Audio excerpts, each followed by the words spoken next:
పుత్రద ఏకాదశి వ్రతం చేయాలనుకునే దంపతులు దశమి నాటి రాత్రి నుండే ఉపవాసాన్ని ఆరంభించాలి.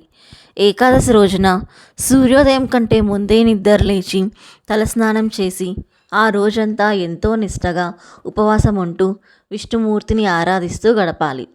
విష్ణు సహస్రనామం, నారాయణ కవచం వంటి స్తోత్రాలతో ఆయనను పూజించాలి. ఈ ఏకాదశి రోజున రాత్రి వేళ జాగరణ చేయాలన్న నియమం కూడా ఉంది. అయితే అలా జాగరణ చేసిన తరువాత మరునాడు ఉదయాన్నే దగ్గరలోని ఆలయాన్ని దర్శించి ఆ రోజు ద్వాదశి గడియలు ముగిసేలోగా ఉపవాసాన్ని విరమించాలి. ఇలా నిష్టగా ఉపవాస వ్రతాన్ని ఆచరిస్తే మోక్షం సైతం లభిస్తుంది అని మన పండితులు చెబుతున్నారు. అలాగే ఈ ఏకాదశి రోజున మరో ప్రత్యేకత కూడా ఉంది.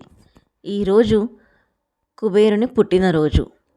సిరి సంపదలకు భోగభాగ్యాలకు అధిపతి అయిన కుబేరుడిని గనక ఈరోజు మనం పూజిస్తే ఆయన అనుగ్రహం మనకు తప్పకుండా లభిస్తుందట.